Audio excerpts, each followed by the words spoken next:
Hi friends అందరూ ఎలా ఉన్నారు? ఇవాళ ఈ వీడియోలో వచ్చేసరికి మనం కంప్లీట్‌గా బ్యాచిలర్ ఆఫ్ ఫిజియోథెరపీ కోసం తెలుసుకోబోతున్నాం అనమాట.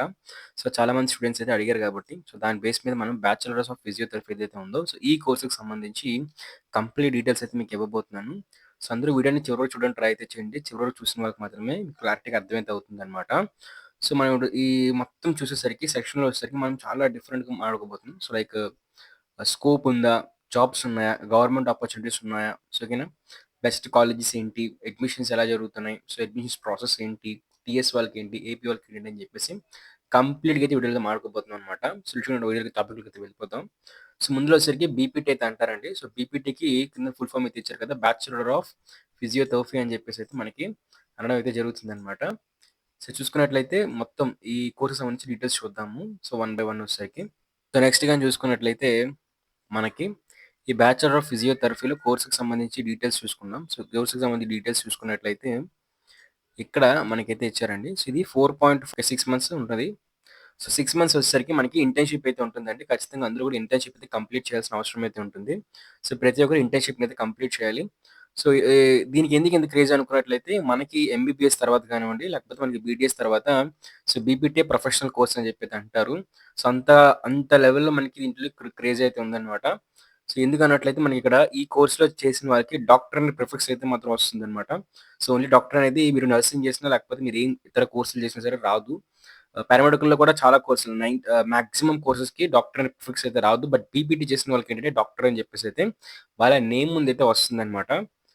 ఈ అడ్మిషన్స్ అనేవి ఎలా జరుగుతూ ఉంటాయని చెప్పేసి చూసుకుందాం. సో, ఈ కోర్స్‌కి సంబంధించి అడ్మిషన్ ప్రాసెస్‌లోని మనకెలా ఉంటుందంటే, ఫస్ట్ ఎంసెట్‌లో తీసుకుంటూ ఉంటారండి. సో, ఎంసెట్‌లో తీసుకుంటామని చెప్తున్నారు. బట్ ఎంసెట్‌లో తీసుకోవట్లేదు. బట్ నెక్స్ట్ ఇయర్ 2025 నుంచి అయితే ఎంసెట్ ద్వారా తీసుకుంటారని చెప్పేసి అప్డేట్ అయితే ఉందన్నమాట. ఇప్పుడు బేసిక్ ఈ 2024 అంటే ఇంకా జాయిన్ అయితే అవ్వలేదు కదా! సో, వాళ్ళకేంటంటే ఏపీలో ఉన్న వాళ్ళకి ఇంకా కౌన్సెలింగ్ అవుతుంది కాబట్టి ఎన్‌టీఆర్ యూనివర్సిటీ నుంచి తీసుకోబోతున్నారనమాట. సో, మీకు ఎన్టీఆర్ యూనివర్సిటీ నుంచి అప్రాక్సిమేట్‌గా మీకు 32 కాలేజెస్ అయితే అఫిలియేట్ అయిపోయి ఉన్నాయండి. ఎన్టీఆర్ యూనివర్సిటీ నుంచి వచ్చేసరికి. అలాగే ఏపీలోని అటానమస్ కాలేజెస్ ఏవైతే ఉన్నాయో, సో, వాటి ద్వారా కూడా మీరు జాయిన్ అయితే అవ్వచ్చు. సో, మీ స్విమ్స్‌లో కూడా జాయిన్ అయితే అవ్వచ్చనమాట. అలాగే టీఎస్ వాళ్ళకి చూసుకున్నట్లయితే మనకి టీఎస్ వాళ్ళకి కేఎన్ఆర్ యూహెచ్ఎస్ అయితే కండక్ట్ చేస్తారనమాట. సో, కేఎన్ఆర్ యూహెచ్ఎస్ వాళ్ళైతే మాత్రం ఎలైడ్ హెల్త్ కోర్సెస్ సంబంధించి మనకి నోటిఫికేషన్ రిలీజ్ చేస్తారు. ఆల్రెడీ నోటిఫికేషన్ అయితే రిలీజ్ అయిపోయి అప్డేట్ కూడా అయిపోయిందనమాట. సో, ఇప్పుడు 2024 సంబంధించి అయితే మాత్రం ఫైనల్ ఫేజ్ అలాగా నడుస్తుంది. సో, అది కూడా కంప్లీట్ అయిపోయినట్టుంది. అలాగే మనకి టీఎస్‌కి సంబంధించి కూడా 22 కాలేజెస్ అయితే ఉన్నాయండి. అఫిలియేటివ్. అలాగే మన టీఎస్‌లో చదివినాలనుకుంటే నిమ్స్‌లో కూడా చదవచ్చనమాట. నిమ్స్‌లో కూడా మీరు హ్యాపీగా అయితే అడ్మిషన్స్ అయితే మీకు దొరుకుతాయన్నమాట. ఓకే. సో, అలాగే ఫీజ్ స్ట్రక్చర్ కోసం చూసుకున్నట్లయితే మనకి ఫీజ్ స్ట్రక్చర్ కోసం చూసుకుంటే ఏవైతే కన్వీనర్ కోటా సీట్స్ ఉంటాయి కదా ఫ్రెండ్స్. సో, కన్వీనర్ కోటా అంటే మీరు కౌన్సెలింగ్ ద్వారా ఎళ్తారు కదా! కన్వీనర్ కోటాలో వచ్చిన సీట్స్‌కి మీకు ఫీజ్ రింబర్స్‌మెంట్ ఎలిజిబిలిటీ ఉంటే మీ అమౌంట్ మొత్తం మీకే పడుతుందన్నమాట. అంటే మీకు first year, second year, third year, fourth year ఇలాగా ఎన్ని ఇయర్స్ అయినా సరే సో, మీకు ఆ ఫీజ్ రింబర్స్‌మెంట్ ఎలిజిబుల్ ఉంటే మీకు కంప్లీట్ టోటల్ కాలేజ్‌కి కట్టాల్సిన ఫీజ్ మొత్తం కూడా మీకు ఖచ్చితంగా పడిపోతుంది. బట్ ఏంటి అనుకున్నట్లయితే మనకిక్కడ ఎక్స్‌ట్రా ట్యూషన్ ఫీజ్ అయితే పే చేయాల్సిన అవసరం అయితే ఉంటుందన్నమాట.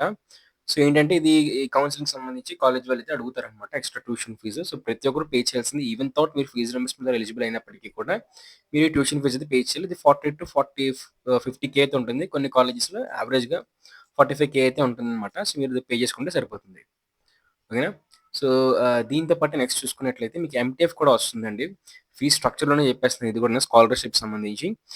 ఎంటీఎఫ్ అంటే ఎవరైతే బీపీటీ చేస్తున్నారో సో, ఇది డిగ్రీకి ఈక్వల్ కోర్స్ కాబట్టి వాళ్ళందరికీ కూడా ఫీజ్ రింబర్స్‌మెంట్ ఎలిజిబిలిటీ ఉన్నట్లయితే మీకు ఎంటీఎఫ్ రూపంలో అయితే మీకు 20,000 అంటే 20,000 పర్ ఇయర్ అయితే వస్తుంది. సో, మీ హాస్టల్‌కి మీకు బుక్స్‌కి వీటన్నిటికి కూడా సరిపోతుందనమాట. బట్ మీరు కన్వేర్ కోటాలో జాయిన్ అయితే అవ్వాలి. అంటే మీరు కౌన్సెలింగ్ ద్వారా జాయిన్ అయితే అవ్వాలి. అలాగే ఫీజ్ రింబర్స్‌మెంట్ కూడా మీరు ఎలిజిబుల్ అయితే అయ్యుండాలనమాట.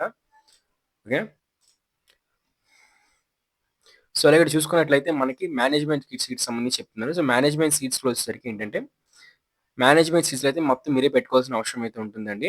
మీకు ఎవ్రీ ఇయర్ కూడా మీకు 1.5 లాక్స్ నుంచి 3 లాక్స్ వరకు కూడా ఇట్ డిపెండ్స్ ఆన్ కాలేజ్ అండి. ఎందుకంటే నేను ఏపీ, టీఎస్‌కి కలిపి చెప్తున్నాను కాబట్టి.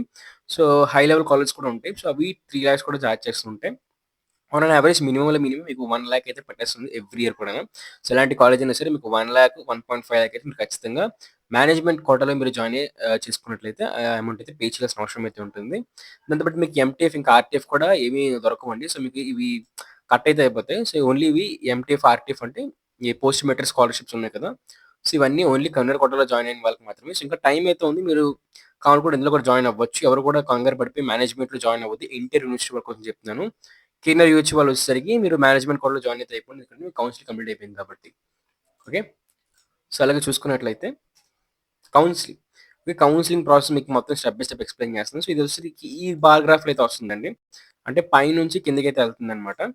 సో, ఇక్కడ చూసుకున్నట్లయితే మనకి ముందుగా స్క్రీన్ చూద్దాం. సో, రిజిస్ట్రేషన్ అయితే ముందు కంప్లీట్ చేసుకోవాలండి. దీనికి మనకి డిసెంబర్ 9థ్ అయితే క్లోజ్ అయితే అయిపోయింది. ఎన్‌టిఆర్ యూనివర్సిటీ వాళ్ళకైతే మాత్రం. రిజిస్ట్రేషన్ అయిన వాళ్ళకి ప్రొవిజనల్ మెరిట్ లిస్ట్ రిలీజ్ అవుతుందండి. అందులో నాట్ ఎలిజిబుల్ లిస్ట్, ఎలిజిబుల్ లిస్టులు ఉంటాయి. సో, నాట్ ఎలిజిబుల్ లిస్ట్‌లో ఉన్నవాళ్ళు ఎలిజిబుల్ లిస్ట్‌లోకైతే ట్రాన్స్‌ఫర్ అయితే అయిపోతారు. సో, అలాగా ఫైనల్ మెరిట్ లిస్ట్ రిలీజ్ అవుతుందండి. సో, అలాగే ఫైనల్ మెరిట్ రిలీజ్ అయిన తర్వాత అందులో నేమ్స్ ఎవరైతే ఉంటాయో సో, వాళ్ళందరూ కూడా వెబ్ ఆప్షన్స్ పెట్టుకుంటారు. వెబ్ ఆప్షన్స్ పెట్టుకున్న తర్వాత మనకి సీట్ అలాట్‌మెంట్ ఆర్డర్ కూడా రిలీజ్ చేస్తారు. సీట్ అలాట్‌మెంట్ ఆర్డర్‌లో మీకు ఏ కాలేజ్ వచ్చింది, మీకు ఫీజ్ రింబర్స్‌మెంట్ ఎలిజిబిలిటీ ఉందా లేదా అని చెప్పేసి కంప్లీట్ డీటెయిల్స్ అయితే ఉంటాయి. అలాగే మనకి సెల్ఫ్ రిపోర్టింగ్ చేయాలి. సెల్ఫ్ రిపోర్టింగ్ కూడా వాళ్ళు ఎక్స్‌ట్రా మనకి ఒక 1 వీక్, 2 వీక్స్ టైమ్ అయితే ఇస్తారనమాట. మాక్సిమం 1 వీక్‌లో కంప్లీట్ చేసేయాలి సెల్ఫ్ రిపోర్టింగ్. మీ ఒరిజినల్ డాక్యుమెంట్స్ మొత్తం తీసుకెళ్ళినట్లయితే సెల్ఫ్ రిపోర్టింగ్ కంప్లీట్ అయితే అయిపోతుంది. సో, ఇది మొత్తం కౌన్సెలింగ్ ప్రొసీజర్ అనమాట. జాయిన్ అవ్వాలనుకుంటే కన్వీనర్ కోటాలో. ఓకే. మేనేజ్మెంట్ అయితే మీరు డైరెక్ట్‌గా కాలేజ్‌ని కాంటాక్ట్ అవ్వచ్చు. సో, ఈమెయిల్ ద్వారా అయినా సరే, లేకపోతే ఫోన్ నంబర్స్, లేకపోతే సోషల్ మీడియా, లేకపోతే ఫ్రెండ్స్ ఇలాగ ఏవైనా సరే మీరు లోకల్‌గా ఉండినట్లయితే మీరు డైరెక్ట్ కాలేజ్‌లో జాయిన్ అయితే అయిపోవచ్చనమాట. అలాగే మీకు జాయిన్ అవ్వాలనుకున్నట్లయితే మీకు సబ్సిక్వెంట్ ఫేజెస్ కూడా ఉంటాయండి. సెకండ్ ఫేజ్ ఉండొచ్చు. థర్డ్ ఫేజ్ కూడా ఉంటుంది. సో, మాక్సిమం మనకి ఎవ్రీ కూడా థర్డ్ ఫేజ్ వరకు కనెక్ట్ చేస్తారు. కొన్నిసార్లు రేర్‌గా 2 ఫేజ్ మాత్రం కనెక్ట్ చేసి ఆపేస్తారు. బట్ మినిమమ్ 2 ఫేజ్ అయితే కంపల్సరీగా అయితే మీకు ఉంటాయన్నమాట. సో, అలా చూసుకున్నట్లయితే next okay. Wait a minutes. So, అలాగే టాప్ కాలేజ్ కోసం చూద్దామండి. Top colleges in AP AU region అనమాట. సో, ఏయూ రీజియన్‌లో వచ్చేసరికి మనకి సిమ్స్ అయితే ఉందండి. మంచి కాలేజు. సో, మినిమమ్ 95% అలాగ అడుగుతారు ఈ కాలేజ్‌లో వచ్చేసరికి. సో, ఖచ్చితంగా అందరూ కూడా టాప్ కాలేజ్ అనమాట. అందుకే ఇది టాప్ కాలేజ్ అయితే అయ్యింది. సో, అలాగే చూసుకున్నట్లయితే నెక్స్ట్ మనకి the Ongole college of physiotherapy. Okay. The Vijaya institute of medical sciences and college of physiotherapy in Vijayawada. Okay. Swatantra institute of physiotherapy, rehabilitation Rajahmundry. Okay. అలాగే కుక్లూర్ మెమోరియల్ ఫిజియోథెరపీ డిగ్రీ కాలేజ్ గుంటూరులో అయితే ఉందండి. అలాగే ME college of physiotherapy okay. Phirangipuram గుంటూరులో అయితే ఉంది. అలాగే వీఏపీఎంఎస్ కాలేజ్ ఆఫ్ ఫిజియోథెరపీ విశాఖపట్నంలో అయితే ఉంది. సో, ఇవి అది ఏంటంటే నా పర్సనల్‌గా మీకు ఇస్తున్న సజెషన్ అనమాట. సో, మీరు ఖచ్చితంగా పెట్టొచ్చు. ఓకే. సో, మీరు కూడా ఈ యొక్క టాప్ కాలేజ్‌కి సంబంధించి లిస్ట్ అనేది ఖచ్చితంగా మీరు ప్రిపేర్ చేసిన లిస్ట్‌తో పాటు నేను ఇచ్చిన లిస్ట్ కూడా మీరు పెట్టుకుంటే మీకున్న స్కోర్‌ని బట్టి ఖచ్చితంగా ఛాన్స్ అయితే వస్తుంది. బట్ ఈ టాప్ కాలేజెస్‌లో రావాలనుకున్నట్లయితే ఖచ్చితంగా మీ స్కోరింగ్ వచ్చేసరికి ఓకే. మీ స్కోరింగ్ వచ్చేసరికి ఖచ్చితంగా ఒక 85% అబోవ్ ఉన్న వాళ్ళందరూ కూడా ఇవి ట్రై చేయండి. ఖచ్చితంగా వచ్చే ఛాన్స్ అయితే ఉంటుందన్నమాట. అన్ని కాలేజెస్ కూడాను. ఓకేనా? సరే నెక్స్ట్ చూసుకున్నట్లయితే మనకి ఎస్‌వి రీజియన్ అనమాట. సో, ఇక్కడ ఎస్‌వి రీజియన్ కోసం చూసుకున్నట్లయితే top colleges in SV region. So, ఇక్కడ Venkata Padmavathi college in physiotherapy. So, చాలా ఫేమస్ కాలేజ్. చాలా మంది స్టూడెంట్స్ కూడా అడిగారు కామెంట్ సెక్షన్‌లో వచ్చేసరికి నన్ను కాలేజ్ బెస్టే కదా అని చెప్పేసి. Okay. The Lakshmi Venkat TG physiotherapy college కర్నూలులో అయితే ఉంది. సో, డిస్ట్రిక్ట్ కూడా ఇచ్చాను మీకు లాస్ట్‌లో చెక్ చేసుకోండి. రాసుకోండి ఎక్కడైనా. ఒకసారి స్కిప్ చేయండి. స్కిప్ చేసి మొత్తం రాసుకోండి. వీలైతే మీకు పీపీటీ అనేది డిస్క్రిప్షన్‌లో ప్రొవైడ్ చేస్తాను. లేదనుకున్నట్లయితే మీకు పీపీటీ టెలిగ్రామ్ ఛానెల్‌లో ప్రొవైడ్ చేస్తాను. డిస్క్రిప్షన్‌లో కూడా మీకు పీపీటీ లింక్ అయితే మీకు ప్రొవైడ్ చేస్తాను. పీడీఎఫ్ రూపంలో కన్వర్ట్ చేసి. ఓకేనా? అలాగే కస్తూరి కాలేజ్ ఆఫ్ ఫిజియోథెరపీ అయితే ఉందండి అనంతపూర్‌లోని. అలాగే నారాయణ కాలేజ్ ఆఫ్ ఫిజియోథెరపీ నెల్లూరులో అయితే ఉంది. సో, ఇవి ఎస్‌వి రీజియన్‌లో ఉన్నవాళ్ళు పెట్టుకోవడానికి టాప్ కాలేజెస్ అనమాట. ఖచ్చితంగా వెబ్ ఆప్షన్స్‌లో పెట్టుకోండి. మీకెంత పర్సెంటేజ్ వచ్చినా సరే పెట్టుకోండి. మీకు 85% అని కాదు. బై లక్ ఉంటే మీ క్యాస్ట్ బట్టి, మీ కేటగిరీ బట్టి మీకు వచ్చే ఛాన్స్ కూడా ఉంటుందనమాట. ఓకే. సో, అలాగే ఓయూ రీజియన్ మా కోసం మాట్లాడుకుందాం. సో, అలాగే ఎందుకంటే చెప్పడం చెప్పేస్తున్నాను కదా! సో, అలాగే ఓయూ రీజియన్ కూడా చెప్పేద్దాం. ఓయూ రీజియన్ అంటే ఇక్కడ ఉస్మానియా యూనివర్సిటీ అనమాట. ఉస్మానియా యూనివర్సిటీ అంటే తెలంగాణ స్టేట్‌కి సంబంధించింది. So, Durgabai Deshmukh college of physiotherapy Hyderabad, Kakatiya college of physiotherapy Warangal. Okay. సురస్తా institute of medical medicine and rehabilitation హైదరాబాద్‌లో అయితే ఉంది. Apollo college. So, Apollo college కూడా పెట్టుకోండి. అలాగే ప్రగతి కాలేజ్ ఆఫ్ ఫిజియోథెరపీ నిజామాబాద్‌లో అయితే ఉంది. సంజీవి కాలేజ్ ఆఫ్ ఫిజియోథెరపీ సంగారెడ్డిలో అయితే ఉందండి ఈ కాలేజ్ వచ్చేసరికి. సో, ఈ కాలేజ్ కూడా పెట్టుకోండి. ఎవరైతే టీఎస్ వాళ్ళు పెట్టుకుంటున్నారో టీఎస్‌కి సంబంధించి సో, మీరు మేనేజ్మెంట్‌లో జాయిన్ అవ్వాలనుకుంటే ఇది తీసుకోవచ్చు. నెక్స్ట్ ఇయర్‌లో ఒకవేళ మీరు వీడియో చూస్తున్నట్లయితే ఖచ్చితంగా ఈ కాలేజ్‌ని ప్రిఫర్ చేయండి. సో, అందరికి ఇదొక 4, 5 ఇయర్స్ స్టాటిక్ వీడియో. మీకేం చేంజెస్ అయితే ఉండవు. ఓకే. మళ్ళీ సెపరేట్‌గా వీడియో చేయాల్సిన అవసరం కూడా లేదు. ఒక 5 ఇయర్స్ వరకు ఇది ఉండిపోద్ది వీడియో అయితే మాత్రం. ఓకే. దాంతో పాటు చూసుకున్నట్లయితే స్పెషలైజేషన్స్ అండి. చాలా మంది అడుగుతూ ఉంటారు కదా! స్పెషలైజేషన్స్ ఏమి ఉంటాయని చెప్పేసి. సో, మీరు ముందుగా ఎంపీటీ అయితే చేయొచ్చు. మాస్టర్స్ ఇన్ ఫిజియోథెరపీ అయితే చేయొచ్చండి. అలాగే పీహెచ్‌డీస్ కూడా చేయొచ్చు. మీకు ఈ సేమ్ కాలేజ్‌లో కూడా చేయొచ్చనమాట. రీసెర్చ్ వైపు కూడా మీరైతే వెళ్ళొచ్చు. ఎప్పుడైతే మీరు ఈ బీపీటీ కంప్లీట్ చేస్తారో మీరు స్పెషలైజేషన్స్ లైక్ ఆర్థోపెడిక్స్‌లోని, నర్వస్ సిస్టమ్స్‌లోని, పీడియాట్రిక్స్‌లో లేకపోతే ఇలాగ జిరియాట్రిక్స్‌లో మీకు మొత్తం స్పెషలైజేషన్ అనేది మీరు కంప్లీట్ చేసుకోవచ్చనమాట. మీకు చాలా ఆహ్, బా లార్జ్ రేంజ్ ఆఫ్ ఆపర్చునిటీస్ అయితే ఉంటాయన్నమాట ఇందులో వచ్చేసరికి. ఓకే. సో, అలాగే జాబ్ ఇంకా చూద్దాం స్కోప్స్ వచ్చేసరికి. ఓకే. ఇది చాలా కష్టపడాల్సిన అవసరం వచ్చింది దీనికోసం వచ్చేసరికి. జాబ్స్ కోసం చూసుకుంటే మీరు ఫిజియోథెరపిస్ట్ అయితే అవుతారు. బేసిక్‌గా జాయిన్ అయింది అందుకు కదా! అలాగే లెక్చరర్ కూడా ఎడ్యుకేషన్ ఇన్‌స్టిట్యూషన్‌లో సో, మంచి మంచి కాలేజెస్‌లో మీరు లెక్చర్ కూడా అవ్వచ్చు. అలాగే self employed in private physiotherapist. మీరు ప్రైవేట్‌గా ఫిజియోథెరపిస్ట్‌గా అయితే మీరు బయట కూడా తిరగొచ్చు. చాలా మంది అడుగుతూ ఉంటారు కదా! సో, మీరేంటంటే ఈ ప్రైవేట్ ఫిజియోథెరపిస్ట్‌గా జాబ్ లేకుండా కూడా మీరు ఉండొచ్చు. మీరు అన్‌ఎంప్లాయిడ్ అయితే అస్సలు అవ్వరనమాట. ప్రైవేట్ ఫిజియోథెరపిస్ట్ ఒక సెషన్‌కి మనకి 1000 ఓకే. 1000 ఆర్ఎస్ నుంచి రూ. 1500 అయితే చార్జ్ చేస్తారండి. అంత ఓపెనింగ్ అయితే ఉంటుంది. సో, అంత డిమాండ్ అయితే ఉందండి. జస్ట్ ఒక ఎంత సెషన్ అయితే ఉండదు. సెషన్ వచ్చేసరికి మీకు 45 మినిట్స్ అయితే ఉంటుంది మహా అయితే. ఓకే. సో, 45 మినిట్స్‌లోని మీకు ఇంత చార్జ్ చేస్తారనమాట. మీరు ఒకవేళ మీకు ఫిజియోథెరపిస్ట్‌గా మీరు కంప్లీట్ చేసి, మంచి నేమ్ తెచ్చుకున్నట్లయితే మీరు స్పెషల్‌గా ఇంట్రెస్ట్ చేయాల్సిన అవసరం అయితే ఉంటుందనమాట. ఈ కోర్స్‌లో వచ్చేసరికి. ఏదో సింపుల్‌గా ఏదో వెళ్ళాను, చదివేసుకున్నాను, సబ్జెక్ట్‌లు పాస్ అయిపోయానంటే కాదండి. మీరు స్పెషల్‌గా ఫోకస్ చేయాలి. ఎందుకంటే మీ స్కిల్ బట్టి ఇది డిపెండ్ అయితే అయ్యి ఉంటది. ఈ ఫీల్డ్ వచ్చేసరికి. ఓకే. దాంతో పాటు ఇంకా చూసుకున్నట్లయితే సెల్ఫ్ ఎంప్లాయ్‌మెంట్ స్పోర్ట్స్ ట్రైన్ అలా పెద్ద పెద్ద అథ్లెట్స్ ఉంటారు కదా! సో, ఫుట్‌బాల్ ప్లేయర్స్ లేకపోతే ఇలాగా డిస్ట్రిక్ట్ వైస్ టీమ్స్ ఉంటాయి కదా! సో, వాళ్ళకి కూడా మీరు ట్రైనీ గాని, అలాగే ఫిజియో గాని వెళ్ళొచ్చు. వెంట వెంటనే చూసారు కదా! ఒక స్పోర్ట్స్ పీరియడ్‌కి ఏమైనా అయితే వెంట వెంటనే పరిగెట్టుకొని వస్తాడు. స్పోర్ట్స్ ప్లేయర్స్‌తో కన్నా ఎక్కువ పరిగెట్టుకొని వస్తాడు స్పీడ్‌గా ఫిజియో అనేవాడు ఇప్పుడు కూడా. సో, మీరు ఇలాగా స్పోర్ట్స్ పర్సన్స్ కూడా ఫేమస్ పర్సన్స్‌కి లేకపోతే మీరు తెలిసిన దగ్గరలో ఉన్న ఏవైతే స్పోర్ట్స్ పీపుల్ ఉంటారు కదా! వాళ్ళకి కూడా మీరు ట్రైనింగ్ అయితే వెళ్ళొచ్చు. సో, అలాగే ఆస్టియోపాత్ కూడా మీరు అవ్వచ్చు. ఇక ఆర్థోపెడిక్ డిపార్ట్మెంట్‌లో కూడా మీరు వర్క్ చేయొచ్చు. థెరపీ మేనేజర్ కింద కూడా ఉండొచ్చు. మీరు సొంతంగా ఓన్ క్లినిక్ కూడా ఓపెన్ చేసుకోవచ్చండి. ఫిజియోథెరపీకి సంబంధించి మీ దగ్గరికే వస్తారు. లేదు అనుకున్నట్లయితే మీరు ఒకవేళ క్లినిక్ ఉన్నవారు ఉంటారు కదా! సో, అంటే ఇతర డాక్టర్స్ ఎవరు ఉంటుంటారు కదా! సో, వాళ్ళకేంటంటే ఇప్పుడు ఎక్స్ఎన్ఏ కాలేజ్ ఉంది కదా! సో, ఎక్స్ఎన్ఏ కాలేజ్‌లో ఏంటంటే చాలా మంది వస్తూ ఉంటారు. ఓకే. ఇలా వస్తున్నప్పుడు మీరు రికమెండ్ చేయించుకోవచ్చనమాట ఈ డాక్టర్‌తో. ఓకే. ఎంబీబీఎస్ చేసిన వాళ్ళు ఇలాగ ఉంటారు కదా! సో, వాళ్ళ హాస్పిటల్స్‌కి వచ్చినప్పుడు మీ పేరు ఉంటుంది కదా! సో, మీ పేరైతే రికమెండ్ చేస్తారు. సో, అలా మీరు కూడా కొంచెం వాళ్ళకేంటంటే ఏముండదు కదా! సో, ఫీజ్ అలాగా అంటే ఎక్స్‌ట్రా కొంచెం ఎలమల్లగా తెచ్చుకోవచ్చనమాట. లేకపోతే మీరే ఒక ఓన్ క్లినిక్ కూడా ఓపెన్ చేసుకోవచ్చు. ఓకే. ఇంకా చాలామందేంటంటే హాస్పిటల్స్‌లో కూడా వర్క్ చేస్తుంటారు ఫిజియోథెరపిస్ట్ కింద. అది కూడా బానే ఉంటుంది. మంచి జాబ్ సెక్యూరిటీ అయితే ఉంటుందనమాట మీకు. ఇంకా ఇంకొంచెం ఎక్స్‌ప్లెయిన్ చేసి చూద్దాం ఇక్కడ. నర్సింగ్ హోమ్స్‌లో కూడా వర్క్ చేయొచ్చు. క్లినిక్స్‌లో అంటే ఏదైనా ఎవరైనా క్లినిక్ ఉంటే వాళ్ళ క్లినిక్‌లో కూడా మీరు వర్క్ చేయొచ్చనమాట. అలాగే ట్రామా సెంటర్స్‌లోని, ఇంజురీ కేర్ సెంటర్స్‌లోని, అలాగే ఫిట్‌నెస్ సెంటర్స్ ఉంటాయి కదా! సో, పెద్ద పెద్ద కాస్ట్‌లీ జిమ్స్ ఉంటాయి కదా! వాటిలో కూడా మీరు వర్క్ చేయొచ్చు. రీసెర్చ్ అసిస్టెంట్ కూడా ఎళ్ళొచ్చు. అసిస్టెంట్ థెరపిస్ట్ కింద కూడా ఒక పెద్ద థెరపిస్ట్ ఉంటే ఆయనకి మీరు అసిస్టెంట్ థెరపిస్ట్ కింద కూడా మీరు వెళ్ళొచ్చనమాట. సో, మీకు మంచి ఆపర్చునిటీస్ అయితే ఉంటాయండి ఇందులో వచ్చేసరికి. ఓకే. ఇక గవర్నమెంట్ జాబ్స్ కోసం చూద్దాం. ఎక్కువ సెషన్ వచ్చేసరికి మాక్సిమం జాబ్స్ కోసం తీసుకున్నాను నేను. ఎందుకంటే మనం చదివింది ఎందుకు ఉపయోగపడాలో మీకు తెలియాలి కదా! ఓకే. నేషనల్ ఆయుష్ మిషన్ అయితే ఉందండి. సో, అలాగే CRPF, central reserved police force, అలాగే sports authority of India, okay. SGPGMS Lucknow, అలాగే ఎయిమ్స్‌లోని ITBP Indo Tibetan border police force, అలాగే ఇంకా ఉన్నాయి కదా! ఎన్‌ఐఈబీఎంబీ అలాగే పోలీస్ అండ్ ఆర్మీలో కూడా మీరేంటంటే ఫిజియోథెరపిస్ట్ కింద ఓకే. స్పెషలైజ్డ్ డాక్టర్స్ ఉంటారు కదా! సో, వాళ్ళకి కేటగిరీలో కూడా మీకు గవర్నమెంట్ జాబ్స్‌లో కూడా చాలా నోటిఫికేషన్స్ రిలీజ్ చేస్తుంటారండి. ఎస్పెషల్లీ ఈ ఎస్‌సీఏవై కూడా చాలా ఎందుకంటే స్పోర్ట్స్ పర్సన్‌కి సంబంధించి జాబ్స్ ఉంటాయి కాబట్టి, అక్కడ కూడా మీకు జాబ్స్ ఉంటాయి.